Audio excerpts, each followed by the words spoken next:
যার ইজ্জত লুণ্ঠন করা হয়েছে তার কষ্ট তার ব্যথা আগে বুঝতে হবে। যার বাপকে হত্যা করা হয়েছে তার কষ্ট তার ব্যথা আগে বুঝতে হবে। যে হত্যা করেছে তার কষ্ট তার ব্যথা এখানে বোঝার সময় নেই। যে ধর্ষণ করেছে তার কষ্ট তার ব্যথা বোঝার সময় এখানে নেই। গোপনে কোনো সেলের মধ্যেই শাস্তি হবে না, এটা খোলা মাঠে হতে হবে এবং একদল মানুষকে, জনসমাজকে এই শাস্তি দেখতে হবে যাতে তারা সেখান থেকে শিক্ষা নেয়। তাদের জন্য 4টে শাস্তি আল্লাহ বলেছেন, ইউকাত্তালু, হয় তাদেরকে হত্যা করতে হবে, আও ইউসাল্লাবু, অথবা তাদেরকে শুলিতে চড়িয়ে হত্যা করতে হবে, পেরেক দিয়ে মেরে তাদেরকে হত্যা করতে হবে, আও তুকাত্তা আইদিহিম ওয়া আরজুলুহুম, অথবা তাদের হাত এবং পা কেটে দিতে হবে, ডান হাত বাম পা অথবা বাম হাত ডান পা, উল্টা দিক বিপরীত দিক থেকে হাত কেটে দিতে হবে, অথবা আও ইনফাউ মিনাল আরজ, চিরস্থায়ী পৃথিবী থেকে তাদেরকে নির্বাসনে, জেলখানায় হোক অন্য কোথায় হোক স্থায়ীভাবে নির্বাসনে পাঠাতে হবে। এই 4টে শাস্তি আল্লাহ সুবহানাহু ওয়া তাআলা কোরআনে বলেছেন।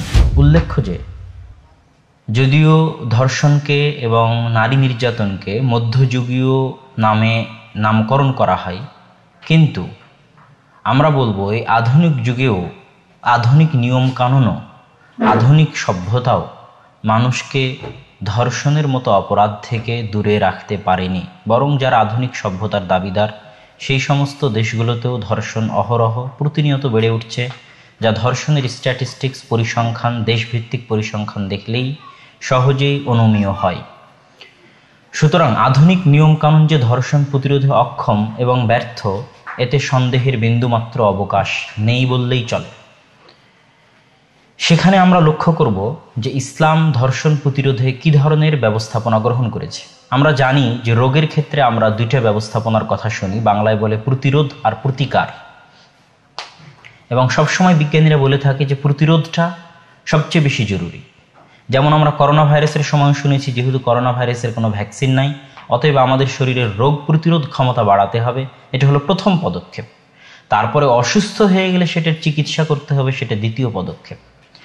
তো ইসলাম একটি সমাজকে শান্তিপূর্ণ, একটি সমাজকে ধর্ষণ মুক্ত রাখতে যে পদক্ষেপগুলো নেয় সেটা 2টে। একটা হচ্ছে প্রতিরোধমূলক, আরেকটি হচ্ছে প্রতিকারমূলক। প্রতিরোধমূলক এই জন্য যে ধর্ষণের বীজ যেন সমাজে রোপিতই না হয়, ধর্ষণের অঙ্কুর যেন সমাজে স্থানই গ্রহণ করতে না পারে। এই জন্য ইসলামের সামাজিক নিয়মকানুন অনেক স্ট্রিক্ট। আজকে যারা দেখবেন যে ধর্ষণের বিরুদ্ধে মিছিল করছে, তারা কিন্তু এই প্রতিরোধমূলক ব্যবস্থাকে অবজ্ঞা করে এবং প্রতিরোধমূলক এই ব্যবস্থাকে বৃদ্ধাঙ্গুলি দেখায় এবং এটাকে মৌলবাদ এবং এটাকে অনেক নিম্নের দৃষ্টিতে দেখে সেটাকে ছোট করতে চায়। অথচ এই প্রতিরোধমূলক ব্যবস্থা ছাড়া সমাজে ধর্ষণ বন্ধ করা সম্ভব নয়। সেই প্রতিরোধমূলক ব্যবস্থার একটি হচ্ছে, ছেলেদের ক্ষেত্রে ইসলাম চক্ষু নিচু রাখার কথা বলেছে, মেয়েদের ক্ষেত্রে ইসলাম পর্দা রক্ষা করার কথা বলেছে, আর 3 নাম্বার হচ্ছে সার্বিকভাবে সমাজে যেন অশ্লীলতা না ছড়ানো হয় সেটার বিষয়ে ইসলাম অনেক কঠোর পদক্ষেপ নিয়েছে। যেমন আমরা সূরা নূরের 19 নম্বর আয়াতে আল্লাহ সুবহানাহু ওয়া তাআলা স্পষ্ট বলেছেন যে ইন্নাল্লাযীনা ইউহিব্বুন, যারা মুমিনদের মধ্যে আল ফাহিশা, অশ্লীলতা ছড়াতে চায়, তাদের জন্য রয়েছে কঠিন এবং ভয়াবহ শাস্তি। অশ্লীলতা ছড়ানো মানে ওয়েব সিরিজের নামে, নাটকের নামে, মুভির নামে, পর্নোগ্রাফির নামে সর্বত্র আপনি অবৈধ সম্পর্ককে প্রমোট করতেছেন, সর্বত্র আপনি যুবক সমাজকে যৌন সুরসুরি দিচ্ছেন, সর্বত্র আপনি গান বাজনা, বাদ্যযন্ত্র, নাচ গানের মাধ্যমে সমাজে অশ্লীলতা ছড়িয়ে দিচ্ছেন। ইসলাম এই অশ্লীলতাকে কঠোরভাবে বন্ধ করতে চায় যেন সমাজে ধর্ষণের বীজই বপন কেউ করতে না পারে।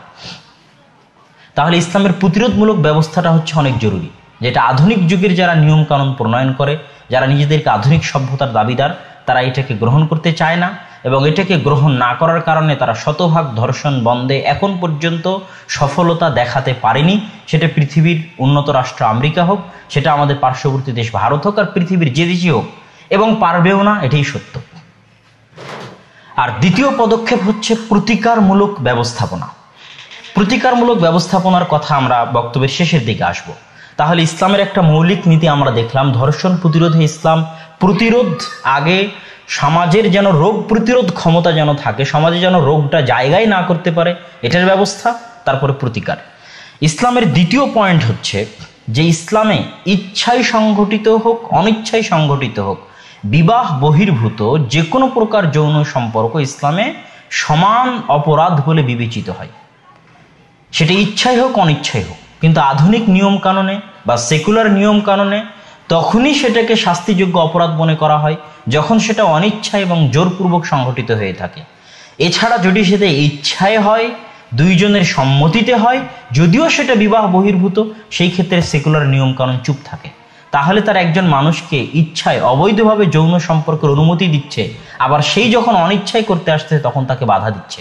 তাহলে তারা সমাজে ধর্ষণের বীজ রোপণও রাখতেছে, আবার সেই বীজ যখন মাথা চাড়া দিয়ে উঠতেছে তখন সেটাকে বন্ধের দাবি করতেছে। সুতরাং এটাও একটা বিজ্ঞান বিরোধী, একটা মস্তিষ্ক বিরোধী, বিবেক বিরোধী পদক্ষেপ। তাহলে ইসলামের আমরা দ্বিতীয় পদক্ষেপ দেখলাম যে ইসলামে ইচ্ছাই হোক অনিচ্ছাই হোক, যে কোনো প্রকার বিবাহ বহির্ভূত সম্পর্কে, যে কোনো প্রকার বিবাহ বহির্ভূত যৌন সম্পর্কে ইসলামে সমান অপরাধী এবং শাস্তিও একই রকম কঠোর এবং ভয়াবহ, যাতে সমাজে ধর্ষণের বীজ অঙ্কুরোদ্গম ফুটতেই না পারে, জন্মই না নিতে পারে। 3 নম্বর পয়েন্ট, আধুনিক নিয়ম কানুনে দেখবেন আমেরিকা সহ আর যারা সেকুলার, নিজেদেরকে মানবতাবাদী দাবি করে, তারা আইন কানুনের ক্ষেত্রে কোনো সময় ভিকটিমের দিকে দেখে আইন কানুন প্রণয়ন করে না, তারা সবসময় অপরাধীর দিকে দেখে আইন কানুন প্রণয়ন করে। আর ইসলাম আইন কানুন সবসময় ভিকটিমের দিকে দেখে প্রণয়ন করে। এই জন্য তাদেরকে দেখবেন যে যত বড় অপরাধী হোক তারা ফাঁসির আইন আনতে চায় না, তারা হত্যার আইন আনতে চায় না, তারা হাত কাটার আইন আনতে চায় না। তারা হাত কাটাকে, শিরুচ্ছেদ করাকে, তারপরে পাথর নিক্ষেপ করে রজম করে হত্যা করাকে তারা বর্বরতা বলে, তারা অন্যায় বলে, তারা এটাকে অসভ্যতা বলে। কেন? তারা দেখে অপরাধীর দিকে, যে অপরাধীকে শিরোচ্ছেদ করা হচ্ছে তার প্রতি তারা ভালোবাসা দেখায়, যে অপরাধীর হাত কাটা হচ্ছে তার প্রতি তারা ভালোবাসা দেখায়, যে অপরাধীকে পাথর নিক্ষেপ করে হত্যা করা হচ্ছে তার প্রতি তারা ভালোবাসা দেখায়। কিন্তু যে ভিকটিম, ওই অপরাধী যে ব্যক্তিকে নষ্ট করেছে, ধ্বংস করেছে, অত্যাচার করেছে, জুলুম করেছে, তার ধন সম্পদ লুটে নিয়েছে, যার ইজ্জত নষ্ট করেছে, সেই ইজ্জত নষ্ট করা মেয়ের দিকে, সেই ইজ্জত নষ্ট করা মায়ের দিকে তারা তাকায় না। কিন্তু ইসলামের শাস্তির বিধান হচ্ছে ভিকটিম, ভিকটিমকে আগে সাপোর্ট দিতে হবে। যার ইজ্জত লুণ্ঠন করা হয়েছে তার কষ্ট, তার ব্যথা আগে বুঝতে হবে। যার বাপকে হত্যা করা হয়েছে তার কষ্ট, তার ব্যথা আগে বুঝতে হবে। যে হত্যা করেছে তার কষ্ট, তার ব্যথা এখানে বোঝার সময় নেই। যে ধর্ষণ করেছে তার কষ্ট, তার ব্যথা বোঝার সময় এখানে নেই।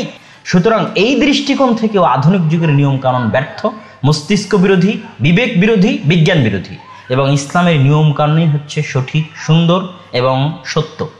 তাহলে আমরা ইসলামের ধর্ষণ প্রতিরোধে 3টে নিয়মের মূলনীতি আমরা মাথায় রাখতে পারি। 1 নম্বর মূলনীতি হচ্ছে ইসলামে ইচ্ছাই হোক অনিচ্ছাই হোক, বিবাহ বহির্ভূত যে কোনো যৌন সম্পর্ক সমান অপরাধী। 2 নম্বর হচ্ছে ইসলাম শুধু প্রতিকার নয়, প্রতিরোধমূলক ব্যবস্থাও চায়, অনেক জোরদারভাবে এবং কঠোরভাবে।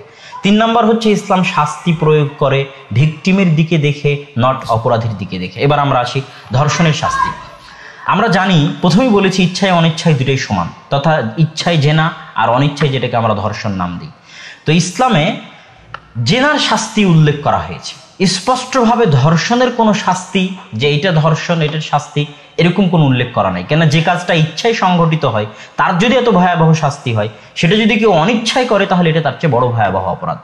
তাহলে ইচ্ছায় যখন দুইজন সম্মতিক্রমে জেনা করতেছে তখন ইসলামের হুকুম হচ্ছে যে যদি অবিবাহিত হয় তাহলে 100 লাঠি পিটাতে হবে। আল বিক্র বিল বিক্রি জালদু মিয়া। আল্লাহ সুবহানাহু ওয়া তাআলা কোরআনেও স্পষ্ট করে বলেছেন যে আয-যানিয়াতু ওয়াজ-যানি ফাজলিদু কুল্লা ওয়াহিদিম মিনহুমা মিআত জালদা। তথা ছেলে মেয়ে উভয়ই যদি ইচ্ছাকৃতভাবে জেনা করে আর তারা যদি অবিবাহিত হয় তাহলে তাদেরকে 100 লাঠি পিটাতে হবে, 1 বছরের জন্য দেশ থেকে দেশান্তরিত করতে হবে। আর যদি বিবাহিত হয় তাহলে তাদেরকে চারিদিক থেকে পাথর নিক্ষেপ করে, পাথরের মাধ্যমে নিক্ষেপ করে করে হত্যা করতে হবে। এবং আরেকটা শর্ত হচ্ছে এই শাস্তি আল্লাহ সুবহানাহু ওয়া তাআলা কোরআনে বলে দিয়েছে, ওয়াল ইয়াশহাদ, এই শাস্তি যেন একদল মুসলিম দেখে। গোপনে কোনো সেলের মধ্যেই শাস্তি হবে না, এটা খোলা মাঠে হতে হবে এবং একদল মানুষকে, জনসমাজকে এই শাস্তি দেখতে হবে যাতে তারা সেখান থেকে শিক্ষা নেয়। এবং আল্লাহ আরো কঠোরভাবে বলে দিয়েছে, আল্লাহ সুবহানাহু ওয়া তাআলা কোরআনে বলছেন, ওয়ালা তা'খুযকুম বিহিমা রাফা, এই কঠোর শাস্তি বাস্তবায়ন করতে গিয়ে তোমাদের অন্তরে যেন বিন্দুমাত্র দয়ার সৃষ্টি না হয়, বিন্দুমাত্র রহমতের সৃষ্টি না হয়, এটা আল্লাহ কঠোরভাবে বলে দিয়েছে। কেননা আল্লাহ এটা ভিকটিমকে দেখে এই শাস্তি প্রণয়ন করেছেন, সমাজকে এইরকম ভয়ঙ্কর অপরাধ থেকে মুক্ত রাখার জন্য এই শাস্তি প্রয়োগ করেছেন। সুতরাং এটার ক্ষেত্রে যে অপরাধী তার ক্ষেত্রে যেন তোমাদের কোনো দয়ার উদ্রেক না হয়, এটা আল্লাহ নিষেধ করে দিয়েছেন। তাহলে ইচ্ছাই সংঘটিত হলে যদি এত বড় ভয়াবহ শাস্তি হয়, তাহলে যেটা জোরপূর্বক করা হবে সেটা এর চাইতেও বেশি ভয়াবহ হবে। তবে স্পষ্ট হুকুম যেটা ফুকাহায়ে কেরাম বলেছেন, দুইটা মত আছে ফুকাহায়ে কেরামের ধর্ষণের শাস্তির ক্ষেত্রে। একটা হচ্ছে যেটা জেনার শাস্তি হুবহু ওইটাই, আর আরেকটা হচ্ছে যে শুধু জেনার শাস্তির হুবহু ওইটাই, তো তখন তো যে অবিবাহিত অবস্থায় জেনা করেছে তার শাস্তি তো 100 লাঠি এবং 1 বছরের জন্য দেশান্তর। তাহলে যে অবিবাহিত অবস্থায় ধর্ষণ করলো তারও শাস্তি তো ওটাই থাকতেছে। এটা একটা প্রশ্ন থেকে যায়। এই জন্য ফুকাহায়ে কেরাম দ্বিতীয় আরেকটা মত দিয়েছেন, যেটা আল্লাহ সুবহানাহু ওয়া তাআলা সূরা মায়েদার 33 নম্বর আয়াতে বলেছেন, ইন্নামা জাযাউল্লাযীনা ইউহারিবুনাল্লাহ ওয়া রাসূলাহু ওয়া ইয়াসআউনা ফিল আরদি ফাসাদা, যারা আল্লাহ এবং আল্লাহ রাসূলের সাথে যুদ্ধ ঘোষণা করে এবং পৃথিবীতে ফাসাদ সৃষ্টি করে, সেই ফাসাদটা মানুষের মাল লুণ্ঠন করার মাধ্যমেও হতে পারে, সেই ফাসাদটা মানুষের ইজ্জত লুণ্ঠন করার মাধ্যমেও হতে পারে, সেই ফাসাদটা মানুষের রক্ত লুণ্ঠন করার মাধ্যমেও হতে পারে। সব রকমের ফাসাদ, তাদের জন্য 4টে শাস্তি।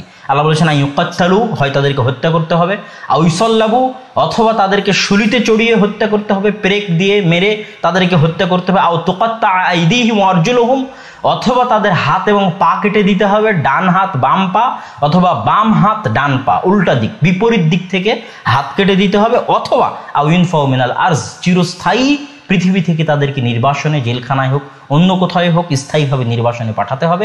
এই 4টে শাস্তি আল্লাহ সুবহানাহু ওয়া তাআলা কোরআনে বলেছেন। সুতরাং ধর্ষণের ক্ষেত্রে একজন বিচারক তার বুদ্ধি বিবেক অনুযায়ী যদি চায় রজমের মাধ্যমে, পাথর নিক্ষেপের মাধ্যমে হত্যা করবে, সেটার ফয়সালাও দিতে পারে। যদি মনে করে যে শিরোচ্ছেদের হুকুম দিবা ইউকাত্তালু, সেটাও করতে পারে। শুলিতে চড়িয়ে হত্যা করার হুকুম দিবে, সেটাও করতে পারে। যদি মনে করে যে বিপরীত দিক থেকে ডান হাত বাম পা অথবা বাম হাত ডান পা কেটে রাখা হবে, তাকে চিরস্থায়ীভাবে অকেজ করে দেওয়া হবে, সেটাও করতে পারে। যাবজ্জীবন জেল অথবা নির্বাসন স্থায়ী, সেটাও করতে পারে। এগুলো বিচারক তার বুদ্ধিমত্তা, তার শাস্তির, অপরাধের ভয়াবহতা, বয়স সবকিছুকে সামনে রেখে এটা অবলম্বন করবে। এখানে আরেকটা কথা বলি, ইসলামে এই অপরাধমূলক বিষয়ের ক্ষেত্রে 2টা গুরুত্বপূর্ণ নিয়ম আছে।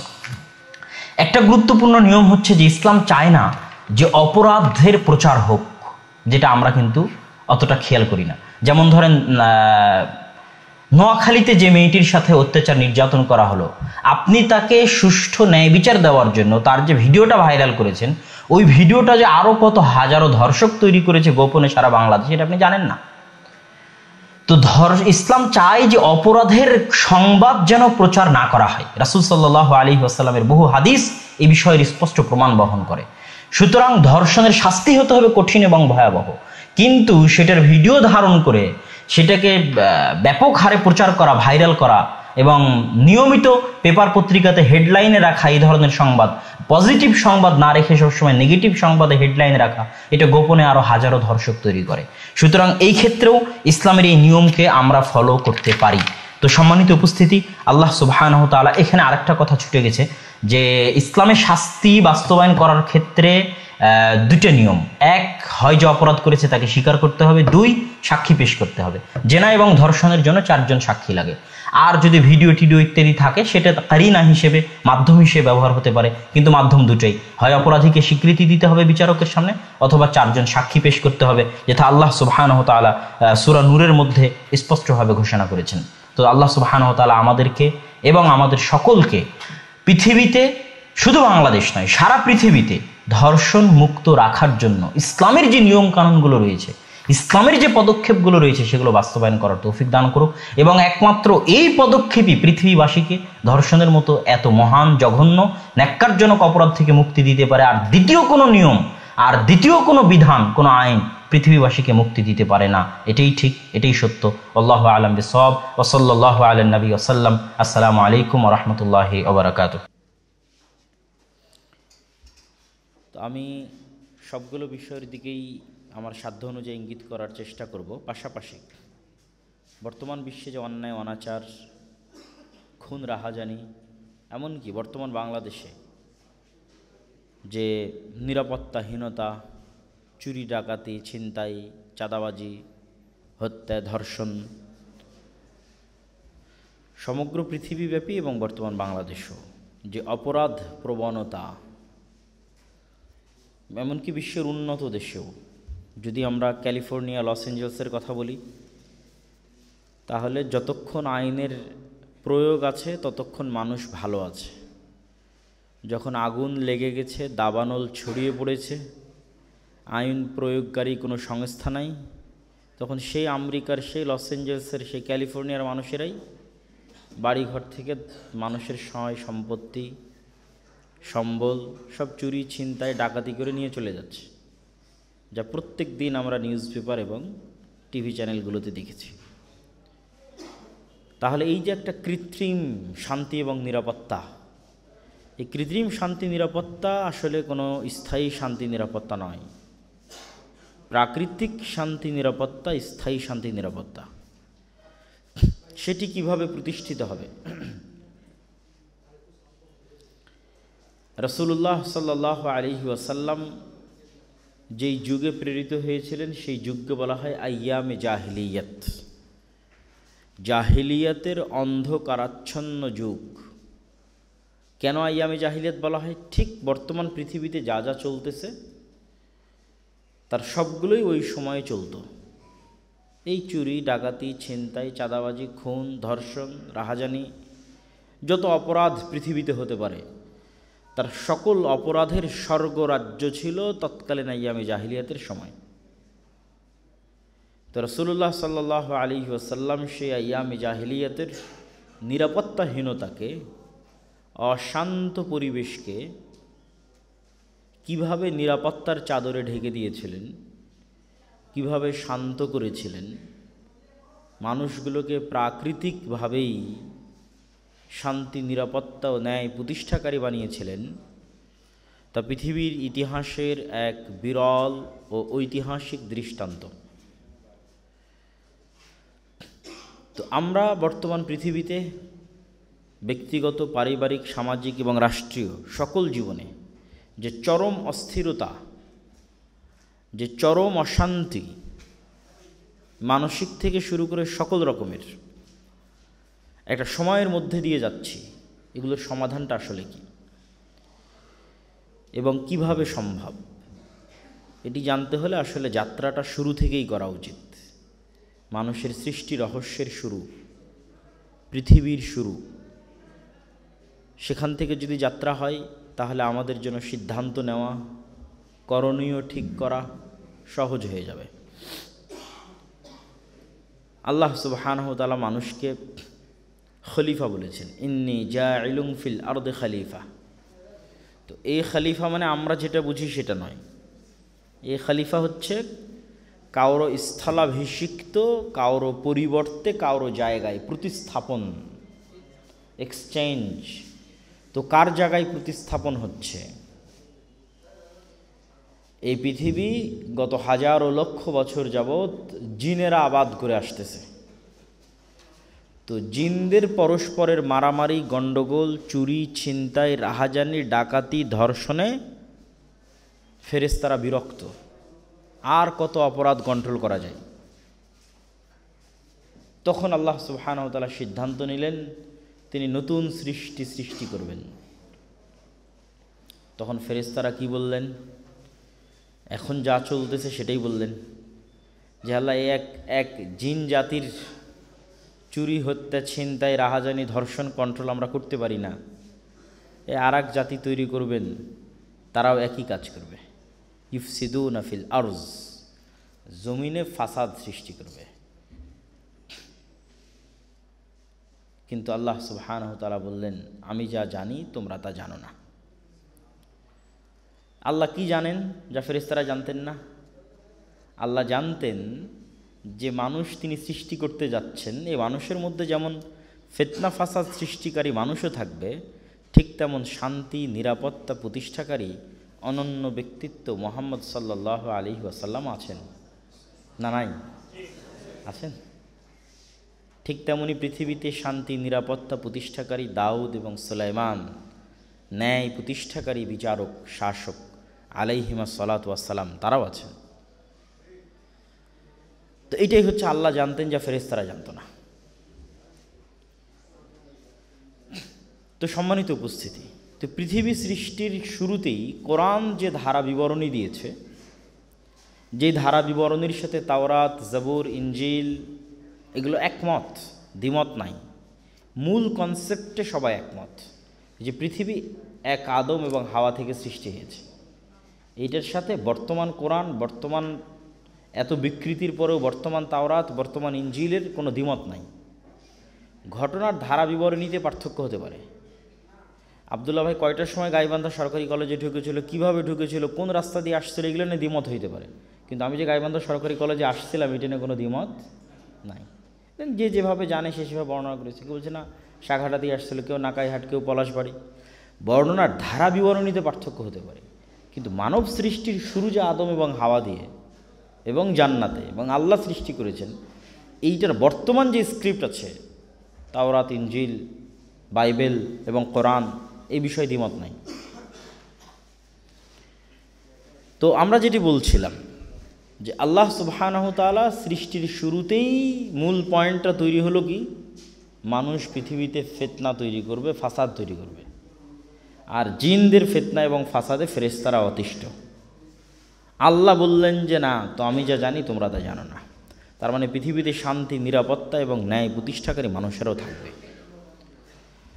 তারপর আল্লাহ সুবহানাহু তাআলার আদম আলাইহিস সালাতু ওয়াস সালামকে জান্নাতে থাকার জন্য আদেশ দিলেন। তার একাকিত্ব দূর করার জন্য হাওয়া আলাইহিস সালাতু ওয়াস সালামকে তৈরি করলেন। তারপরে শুরু হলো সেই গেম, যেই চিরন্তন খেলা মানুষ এবং শয়তানের মধ্যে অব্যাহতভাবে চলতে থাকবে। আল্লাহর সিজদার আদেশকে লঙ্ঘন করে ইবলিস যখন অহংকারী হলো, আল্লাহ তাকে আসমান থেকে নামিয়ে দিলেন। জিনদের মধ্যে একমাত্র জিন যাকে আসমানে প্রবেশের অনুমতি দেওয়া হয়েছিল, তার নামই হচ্ছে ইবলিস। অন্য জিনেরা কিন্তু আসমানে প্রবেশ করতে পারতো না, আসমানের নিচেই থাকতো।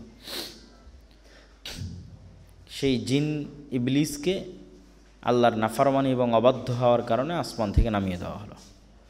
তখন থেকে সে শত্রুতা শুরু করলো যে আদমের সন্তানকে পথভ্রষ্ট করে জাহান্নামে নিয়ে যেতে হবে। আর এই শত্রুতার ওয়াদার বর্ণনা আল্লাহ সুবহানাহু ওয়া তাআলা পবিত্র কোরআনে অসংখ্য জায়গায় দিয়েছেন। ইন্নাশ শাইতানা লাকুম আদুউম মুবিন ওয়ালা উদিল্লান্নাহুম ওয়ালা উমান্নিয়ান্নাহুম ওয়ালা আমুরান্নাহুম।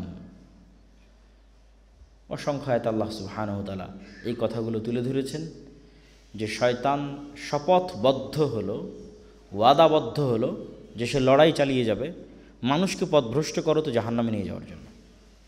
তো সেই পথভ্রষ্টের মাধ্যমেই তো পৃথিবীতে ফিতনা এবং ফাসাদ তৈরি হবে, এবং হচ্ছেও। এবং ফিতনা এবং ফাসাদ শয়তানের অনুসারীরাই ছড়ায়। ফিতনা এবং ফাসাদ শয়তানের অনুসারীরাই ছড়ায়।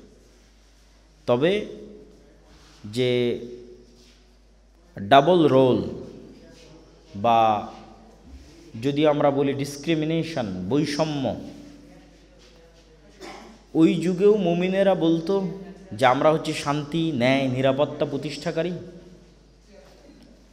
আর শয়তানেরা বলতো যে না, মুনাফিকেরা বলতো যে না, তোমরা হচ্ছে ফাসাদ সৃষ্টিকারী।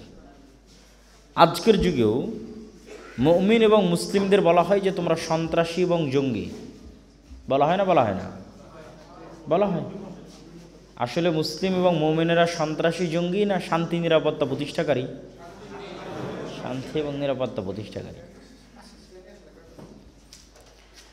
সম্মানিত উপস্থিতি,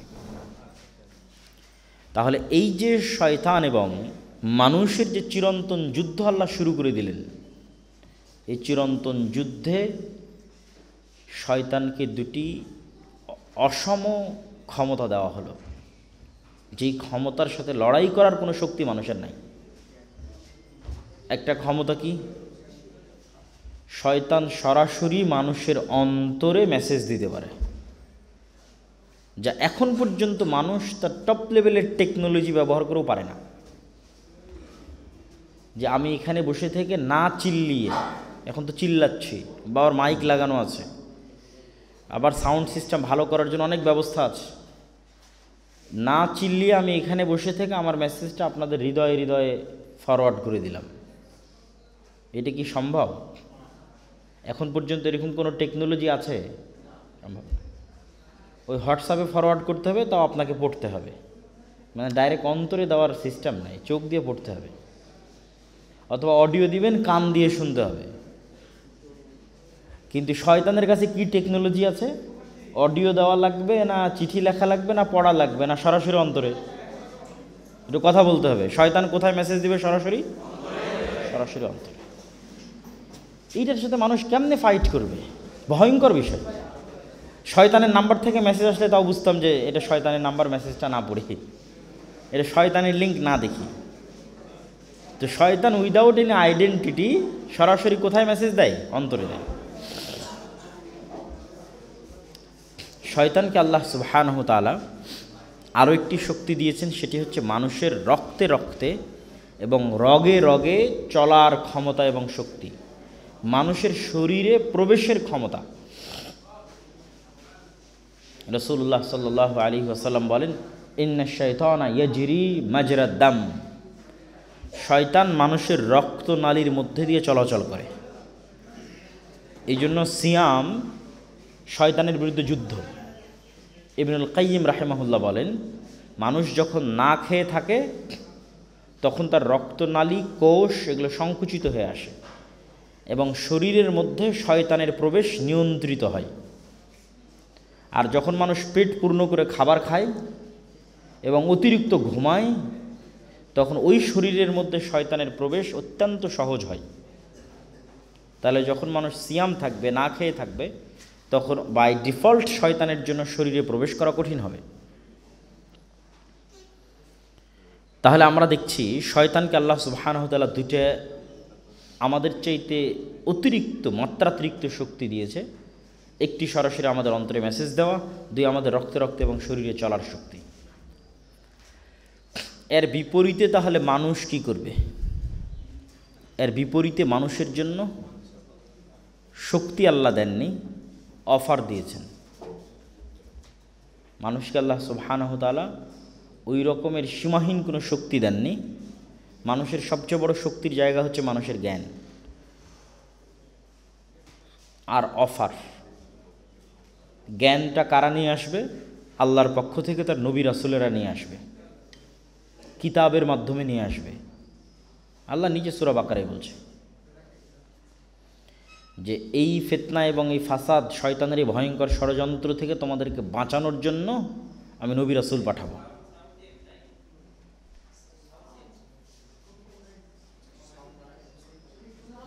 আমার পক্ষ থেকে অবশ্যই তোমাদের নিকটে হেদায়েত আসবে।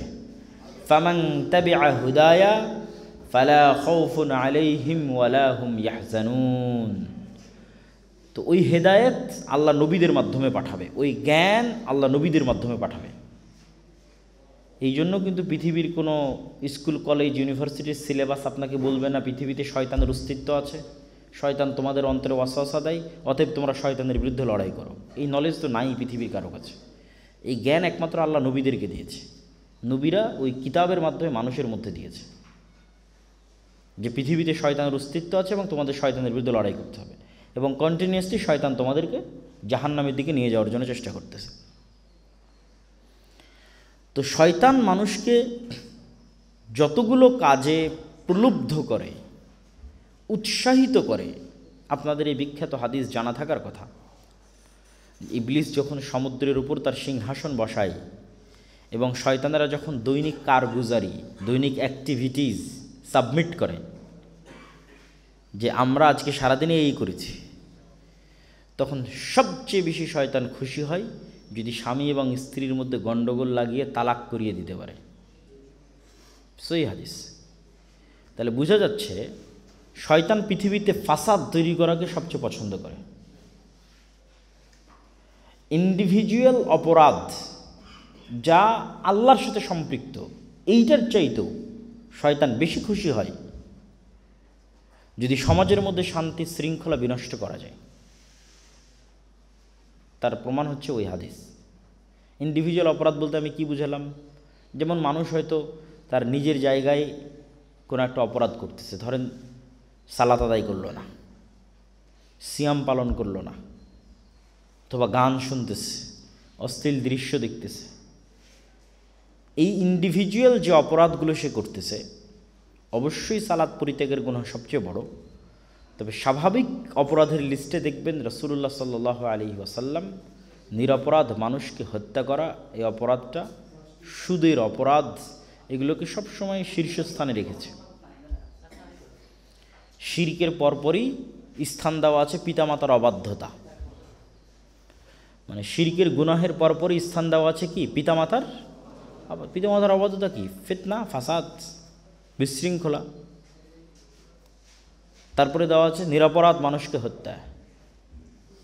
নিরপরাধ মানুষকে হত্যা কি ফিতনা, ফাসাদ, বিশৃঙ্খলা, মানুষের সাথে সম্পৃক্ত গুনাহ। আমাদের বর্তমান যুগের মুসলমানদের সবচেয়ে বড় সমস্যা হয়েছে যে আমরা ইসলামকে বাহ্যিক কিছু রিচুয়ালস, আনুষ্ঠানিকতার মধ্যে সীমাবদ্ধ মনে করেছি। বাহ্যিক কিছু আনুষ্ঠানিকতার মধ্যে সীমাবদ্ধ মনে করেছি বলতে কি বুঝাচ্ছি?